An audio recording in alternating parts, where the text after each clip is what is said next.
Devdas C എമ്മിന്റെ ചാവുസാക്ഷി എന്ന കഥയിലെ പ്രധാനപ്പെട്ട ഒരു ഭാഗത്തിലേക്ക് നമ്മൾ കടക്കുകയാണ്. കുരുതി എന്ന ആണ് ഈ ചാപ്റ്ററിന്റെ പേര്. അപ്പോൾ അച്ചാച്ചൻ ഭീമൻ കുളം കലക്കിയതേ ഉള്ളൂ. അപ്പൊ തൊട്ട് മുമ്പത്തെ ചാപ്റ്ററിൽ അതാണല്ലോ പറഞ്ഞത്. പക്ഷെ ശരിക്കും കലക്ക വെള്ളത്തിൽ മീൻ പിടിക്കുന്ന ഒരാൾ അവിടെ ഉണ്ട്. ആരാണ്? മയിൽപ്പീലി ചൂടിയ യാദവൻ, കൃഷ്ണൻ. അപ്പൊ കുരുപാണ്ഡവന്മാരൊക്കെ വളരെ ബുദ്ധിമാന്മാരായിരുന്നു എന്നാണ് എന്റെ ചിന്ത. പക്ഷെ ഞാൻ ഇപ്പോൾ മനസ്സിലാക്കുന്നു, കുരുപാണ്ഡവന്മാരെക്കാളും അവരുടെ ബുദ്ധിയെക്കാളും മുന്നിൽ നിൽക്കുന്നത് കൃഷ്ണന്റെ കുരുട്ടു ബുദ്ധിയാണെന്നുള്ളത്. ബർബീരക നീ പറയുന്ന പോലെ കൂട്ടമായ ആക്രമണത്തിനുള്ള സമയമല്ല ഇപ്പോൾ. കാരണം ഇവിടെ കുറച്ചു പേർക്ക് പക തീർക്കാനുണ്ട്. ഭീഷ്മരെ കൊല്ലാനായി കാത്തിരിക്കുകയാണ് ശിഖണ്ഡി. ദ്രോണരെ വീഴ്ത്താനായി പ്രതിജ്ഞയെടുത്ത ദൃഷ്ടിദ്യുമ്നനുണ്ട്. കർണനെ എഴുതിടാമെന്ന് തീരുമാനിച്ച അർജുനനുണ്ട്. അതുപോലെ നിന്റെ അച്ചാച്ചനായ ഭീമസേനൻ ദുശാസനന്റെ മാറു വിളർക്കും എന്ന് തീരുമാനം എടുത്തിരിക്കുകയാണ്. ഇത്രയും പറഞ്ഞിട്ട് കൃഷ്ണൻ മിണ്ടാതിരുന്നു. അപ്പൊ ഈ ബർബീരകൻ മനസ്സിലാക്കുന്നു, ബേലരശൻ മനസ്സിലാക്കുന്നത് ഇയാൾക്ക് പകുതി രാജ്യം നേടാനല്ല, പക തീർക്കാനുള്ള ഒരു പോർക്കളം ഒരുക്കുകയാണ് കൃഷ്ണൻ എന്ന് അയാൾ മനസ്സിലാക്കുന്നു. അത് മാത്രമല്ല, കൃഷ്ണൻ വീണ്ടും പറയുന്നു, നമ്മൾ തന്നെയാണ് തണ്ണീർപ്പന്തലിൽ നിന്നെ അനുഗമിച്ച വൃദ്ധൻ ഞാൻ തന്നെയാണെന്ന് നീ പറഞ്ഞല്ലോ. അപ്പൊ നീ അപ്പോഴൊരു കാര്യം പറഞ്ഞിരുന്നു, നീ ബലഹീനരുടെ ഒപ്പം നിൽക്കുമെന്ന്. അപ്പൊ ബർബീരകൻ പറഞ്ഞു, ശരിയാണ്, ഞാൻ അങ്ങനെ ചെയ്യൂ, കാരണം ഞാൻ എൻ്റെ അമ്മയ്ക്ക് കൊടുത്ത വാക്ക് അതാണ്. അപ്പൊ പടക്കൂട്ടം അന്തിമ കളി നടത്തുന്നിടത്ത് നീ ഇങ്ങനെയുള്ള കുട്ടിക്കളി മാറാത്ത വാക്യങ്ങൾ പറയരുത്. അങ്ങനെയാണെങ്കിൽ കരയിലും വെള്ളത്തിലുമായി ചാടി നിൽക്കുന്ന ഒരു തവളയുടെ സ്ഥാനമായിരിക്കും നിനക്ക്.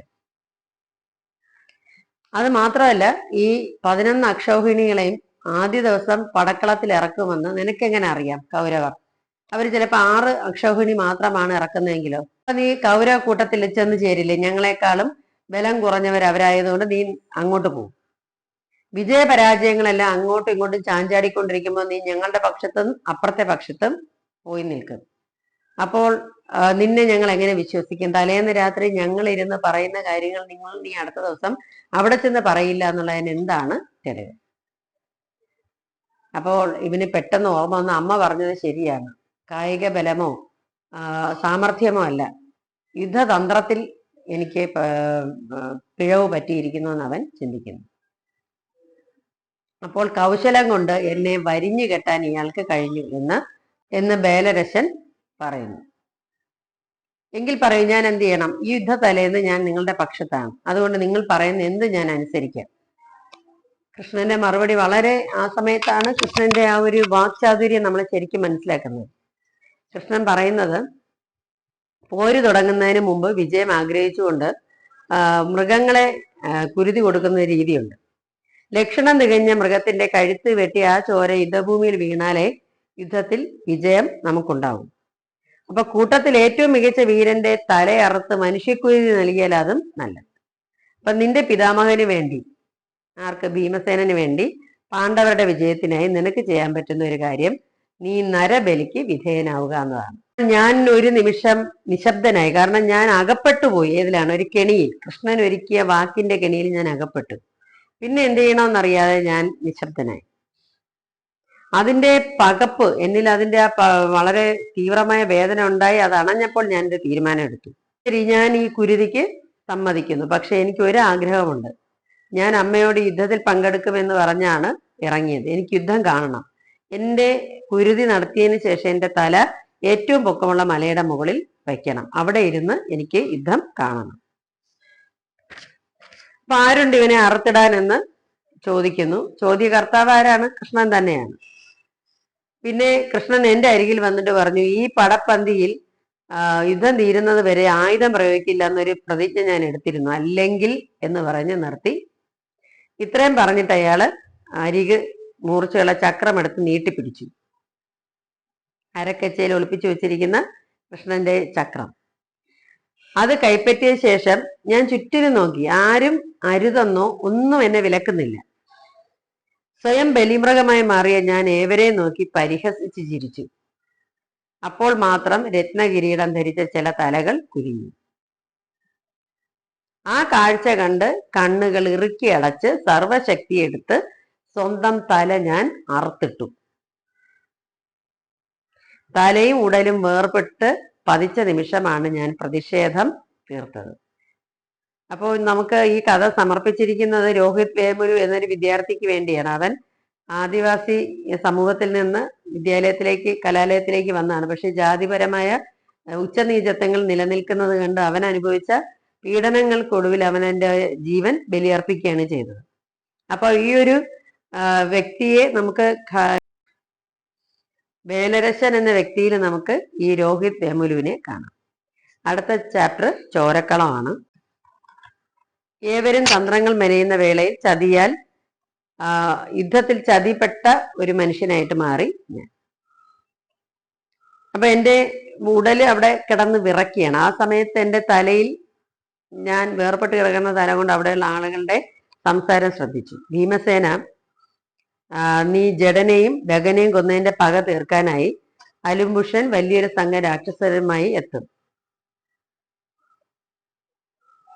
നേരെ വിരട്ടി തുടങ്ങിയാൽ പോർമുറ മാറ്റുന്ന കൗരവപക്ഷത്തെ രാക്ഷസരെ ചേർക്കാൻ നമുക്ക് പാടാണ്. അപ്പോൾ ഉദയം മുതൽ അസ്തമയം വരെ മൽപ്പിടുത്തം നടത്തിയാലും തളരാത്തവരാണ് ഇവരെന്ന് നിനക്ക് ഇതിന്റെ പേരക്കുട്ടിയുമായിട്ടുള്ള മൽപ്പിടുത്തത്തിൽ നിന്ന് മനസ്സിലായില്ലേ? അപ്പൊ ഞാൻ എന്ത് ചെയ്യണം എന്നാണ് ഭീമസേനൻ ചോദിക്കുന്നത്. നമ്മുടെ സഹായത്തിനായി സംഘത്തെയും കൂട്ടി ഉടനെ എത്താൻ ഘടോൽക്കജന് ആളയക്കണം. ഭീമസേന്റെ മറുപടി, ഘടോൽക്കജൻ എന്റെ മകൻ തന്നെ, പക്ഷെ അവനും കൂറ് നമ്മോടായിരിക്കും. പക്ഷെ വിജയത്തിനായി നമ്മൾ ബലി നൽകിയത് അവന്റെ മകനെയാണ്. ഇതിന് കൂട്ടുനിന്ന് എന്നെ അവൻ ഇനിയും അനുസരിക്കുമെന്ന് ഉറപ്പുണ്ടോ? തീർച്ചയായും. ഒന്നാമത്തെ കാരണം കൃഷ്ണന്റെ മറുപടിയാണ്. ഘടോൽക്കജൻ തന്റെ മകന്റെ മരണവിവരം അറിഞ്ഞിട്ടില്ല. 2, ഇത് യുദ്ധമാണ്. ഇവിടെ ഇനിയും എണ്ണിയാലൊടുങ്ങാത്ത മരണങ്ങൾ സംഭവിക്കും. മരണങ്ങൾക്ക് പേരും ബന്ധവും ഇല്ല, വെറും എണ്ണം മാത്രമാണ് ഉണ്ടാവുക. അപ്പൊ ആ തീരുമാനത്തില് അവസാനത്തെ കണക്കെടുപ്പിൽ, മരണത്തിന്റെ കണക്കെടുപ്പിലാണ് യുദ്ധവിജയം. ഈ വാക്കോടുകൂടി എല്ലാവരും പിരിഞ്ഞുപോയി. പിറ്റെന്ന് പടകളെ വിന്യസിച്ചതിന് ശേഷം കൃഷ്ണന്റെ പാഞ്ചജന്യത്തിൽ നിന്ന് ശംഖനാദം മുഴങ്ങിയതോടെ ഞാൻ ചങ്കറുത്ത രാത്രിയിൽ, എൻ്റെ ഞാൻ അറുത്ത രാത്രിയിൽ അലറി കരഞ്ഞപ്പോഴാണ്, അതായത് അപ്പോഴല്ല യുദ്ധം തുടങ്ങി, എപ്പോഴാണ് കൃഷ്ണന്റെ പാഞ്ചജന്യത്തിന്റെ ശബ്ദം കേട്ടല്ലേ യുദ്ധം തുടങ്ങിയത്? തലേ രാത്രി ഞാൻ എൻ്റെ ചങ്കറത്ത രാത്രി ഉണ്ടല്ലോ, അപ്പോൾ ഞാൻ അലറിക്കരഞ്ഞില്ല. ആ കരച്ചിലാണ് യുദ്ധം തുടങ്ങിയത്. അപ്പൊ അധർമ്മ യുദ്ധം പാണ്ഡവ ശിബിരത്തിൽ തുടങ്ങിയത് വേലരശന്റെ സ്വയം കുരുതിയിലൂടെയാണെന്ന് നമുക്ക് മനസ്സിലാകും. ഇനി അധർമ്മ യുദ്ധം എന്ന ചാപ്റ്ററിലാണ്. അറുത്തുമാറ്റിയ തല അവര് പറഞ്ഞതുപോലെ കുന്നിന്റെ മുകളിൽ നാട്ടിക്കൊടുത്തു. അവിടെ ഇരുന്ന് കണ്ടാൽ എനിക്ക് നോക്കിയാൽ എനിക്ക് എല്ലാം അറിയാം. കാണരുതാത്ത കാഴ്ചകളും ഒരിക്കലും തോൽപ്പിക്കാനാവില്ല എന്ന് വിചാരിച്ച പലരും തോൽവിയിൽ പെട്ടുപോകുന്നതും ഞാൻ കണ്ടു. പിതാമകനെയും ഗുരുവിനെയും വലിയച്ഛന്റെ മക്കളെയും കണ്ടപ്പോൾ അർജുനൻ തേർത്തട്ടിൽ തളർന്നിരിക്കുന്നതും ഞാൻ കണ്ടു.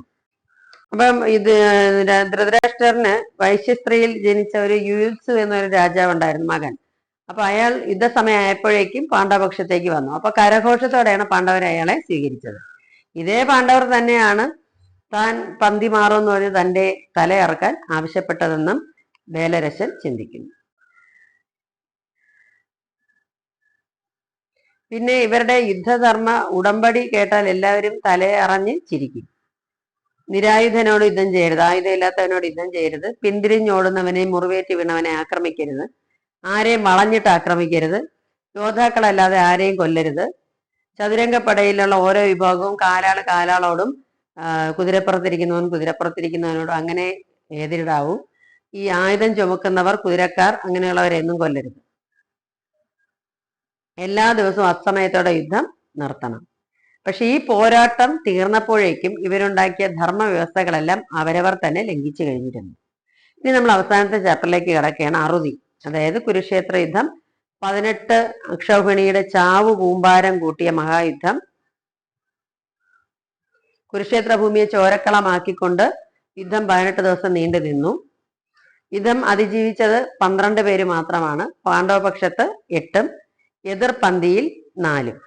എല്ലാം കഴിഞ്ഞ് പോരിന് മൂകസാക്ഷിയായൊരു തല തേടി അവരെത്തി.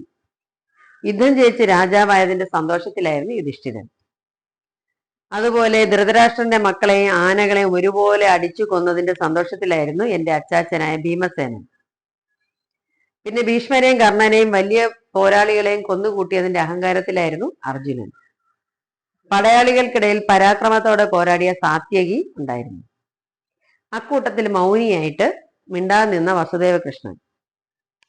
അവർ കുന്നു കയറി വരുമ്പോൾ കേമനായ പോരാളി ആരാണെന്ന ചോദ്യത്തിന് ഉത്തരം പ്രതീക്ഷിച്ചുകൊണ്ടാണ് അവർ വരുന്നത്. എളുപ്പത്തിൽ മറുപടി പറയാൻ ബുദ്ധിമുട്ടാണെന്നറിയാം. ബർബീരക, കുരുക്ഷേത്രത്തിൽ ആരായിരുന്നു മികച്ച പോരാളി? അതിന്റെ മറുപടി, ഇത് കുരു പാണ്ഡവർ മാത്രമുള്ള യുദ്ധമല്ലല്ലോ, ധാരാളം രാജ്യക്കാര് ഈ പോരിൽ നിങ്ങൾക്കൊപ്പം നിന്നു. അപ്പൊ പോരിൽ മികച്ചത് ആരാണെന്ന് എനിക്ക് പറയാൻ പറ്റുന്നില്ല. പക്ഷേ ഞാൻ ഈ യുദ്ധത്തിൽ കണ്ട ഒരു അനീതി ഞാൻ പറയാം. അരക്കച്ചയിൽ ആയുധം ഒളിപ്പിച്ച ഒരാള് ആയുധമില്ലാത്ത പലരെയും അരിഞ്ഞു തള്ളുന്നത് ഞാൻ കണ്ടു. അരക്കെട്ട് ചതഞ്ഞ്, അതിപ്പോ കൃഷ്ണന്റെ ചതിയാണ്. രണ്ടാമത്, അരക്കെട്ട് ചതഞ്ഞ് എതിർപക്ഷത്തെ അരജൻ വീണ് കിടക്കുമ്പോൾ ആരാണ് അരക്കെട്ടിലേക്ക് അടിച്ച്, അതായത് ഭീമനും ദുര്യോധനും കൂടെ ഗദായുദ്ധം നടത്തിയപ്പോൾ ഇവര് ഭീമന് ജയിക്കില്ലെന്ന് കണ്ട് ദൂരെ നിന്ന് ദുര്യോധനന്റെ അരയ്ക്ക് താഴെ അടിക്കാൻ പറഞ്ഞു കൊടുത്തത് കൃഷ്ണനാണ്. അങ്ങനെ ആ ആള് കിടക്കുമ്പോൾ യുദ്ധം തീർന്നിട്ടില്ലെന്ന് മനസ്സിലാക്കാത്ത നിങ്ങളെ ദുര്യോധനന്റെയും അശുദ്ധാത്മാവിന്റെ ആളുന്ന പകയിൽ നിന്ന് അകറ്റി നിർത്താനായി രായ്ക്ക് രാമാനം 5 പാണ്ഡവരെയും കൊണ്ട് അന്ന് രാത്രി 18-ാം ദിവസം രാത്രി 5 പാണ്ഡവരെയും കൊണ്ട് കൃഷ്ണൻ ഓഘവതി നദിയുടെ തീരത്താണ് പാർത്തത്. അന്ന് രാത്രിയാണ് പടപ്പാളയത്തിൽ കയറി അശ്വത്ഥാമാവും കൂട്ടരും ബാക്കിയുള്ള എല്ലാവരെയും കൊന്ന് തള്ളിയത്. അപ്പൊ അങ്ങനെ കൊണ്ട് 5 പാണ്ഡവരെ മാത്രം രക്ഷിച്ചവനെ എനിക്ക് മറക്കാൻ പറ്റില്ല. കുരു പാണ്ഡവരുടെ വംശാവലി തടിയും ചില്ലുകളും തായ്വേരുകളും അറ്റ് മറിഞ്ഞു കിടക്കുന്നത് നിങ്ങൾ കാണുന്നില്ലേ? ഈ പരമ്പരയിലെ അവസാനത്തെ കണ്ണിയെ തന്റെ അനന്തരവളി, അതായത് അവസാനത്തെ കണ്ണി ഇനി ഈ പാണ്ഡവരില് ആരാണുള്ളത്? അഭിമന്യുവിന്റെ മകനായ പരീക്ഷിത്ത്, അഭിമന്യുവിന്റെ ഭാര്യ, അഭിമന്യു യുദ്ധത്തിൽ മരിച്ചല്ലോ. അപ്പൊ മരിക്കുമ്പോൾ ഭാര്യ ഉത്തര ഗർഭിണിയാണ്. അവളുടെ ഗർഭത്തിൽ ഒരു ജീവൻ ശേഷിപ്പിച്ചുകൊണ്ടാണ് ഈ യുദ്ധം അവസാനിക്കുന്നത്. അപ്പൊ ആ ഒരു ഉത്തരയുടെ കൃഷ്ണന്റെ സഹോദരിയുടെ മകളാണ് ഉത്തര. അപ്പൊ തന്റെ വംശത്തിൽ ഒരു ആളെ അവശേഷിപ്പിച്ചുകൊണ്ടാണ് ഈ മനുഷ്യന് യുദ്ധം അവസാനിപ്പിക്കുന്നത്.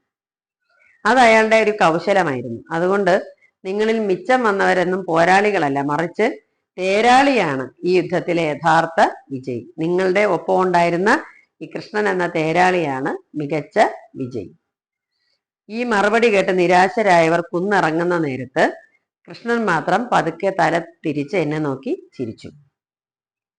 സർവം ജയിച്ചെന്ന അഹന്ത വേണ്ട, എല്ലാം ജയിച്ചെന്ന അഹങ്കാരം വേണ്ട.